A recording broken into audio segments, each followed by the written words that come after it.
What is up, everyone, and welcome to another episode of Forging the New MCU. This is a series where I break down each project in my own Marvel movie universe that I covered in a series of live streams with myself and Marvel Mad. If you want to check them out, I have them linked below so you can see the entire story, or you can just watch up until this point. Today I'm going to be talking about the third entry in Phase 2 of my Cosmic Saga, Captain America. Before I get started though, make sure to subscribe and like this video. I'd really appreciate it. And make sure to, again, share around the series if you think anyone would enjoy this. And let's get to it. Alright, so as usual, I'm going to go over the synopsis to Captain America, which is: Steve Rogers faces a chilling challenge as Baron Zemo, a vengeful adversary, emerges from the past with a plot to destabilize international relations. As Cap digs into a web of political intrigue and personal vendettas, he must navigate a landscape of moral ambiguity and fractured loyalties. With Zemo manipulating events to incite chaos, Captain America grapples with the complexities of a world where trust is a scarce commodity. So right away from the synopsis, you get that Baron Zemo is the villain of this movie. Obviously, this is Helmut Zemo, not Heinrich Zemo, because, you know, time has passed since World War II. This is a modern day Captain America story. Obviously, we saw him lead the Avengers at the end of Phase 1. So this is like his own solo movie in this established universe. And he's kind of like, you know, kind of working for S.H.I.E.L.D., kind of, you know, doing his own missions with people that he has connections with that are spies and soldiers and stuff like that. And with Zemo coming back, he's kind of getting all these memories coming back with how he thought he destroyed Zemo back in World War II.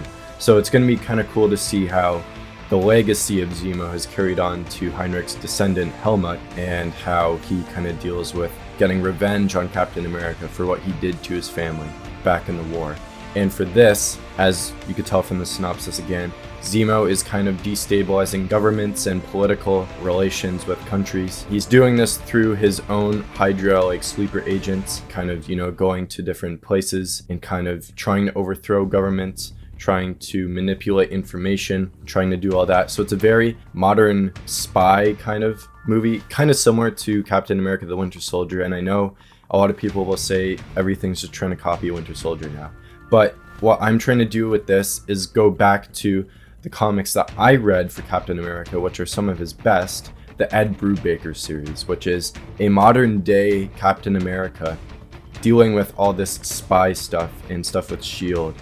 and stuff with, you know, like secret agents working in different organizations and stuff like that happening. So the Brubaker series is a huge inspiration for this movie. Nothing like that happened in the books, but this is me taking my knowledge of the vibe of that series and the stuff he had to deal with and applying it to how it works in this universe.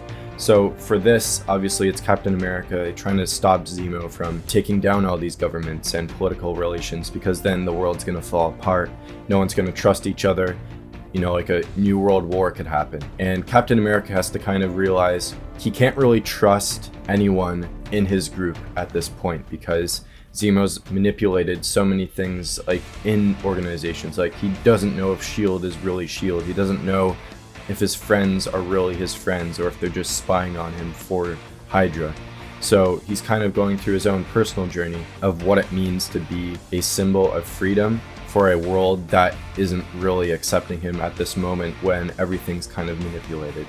So that's what I thought would be really cool to do with this. And Captain America is one of my favorite Marvel characters, so I wanted to make sure this is as big of a Captain America movie as it can be. It's really exciting to see what this could lead to, and I'm going to get into what is coming later very soon. As the movie goes on, Captain America finds out that Zemo is destabilizing these governments and nations so that one particular nation can reign supreme. So obviously Captain America and Zemo end up having some battles with each other. Zemo escapes a few times, and at the very end there's a huge, like, high stakes battle with, you know, Captain America and some friends that he does know, like, he can trust. They obviously aren't under Zemo's order, and the group of them are fighting the Hydra soldiers and Zemo. So at the end there's a huge battle, Captain America versus Zemo, and Captain America and his group do defeat the Hydra soldiers, but Zemo does escape in the end. And for the post-credits scene to this movie, Captain America is on the S.H.I.E.L.D. helicarrier,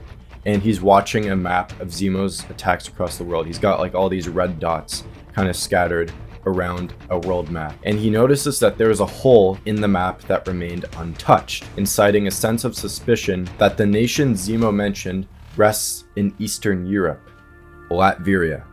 So there you go. Obviously, at the end of the Avengers, it's revealed that Doctor Doom is the villain of this saga, and now that, you know, more of his connection is kind of going through all these projects, Zemo was working for Doom to destabilize all these governments and nations so that Latveria could be really the strongest one remaining. And I thought that would be really cool to propel, you know, Doom and Zemo further into this franchise.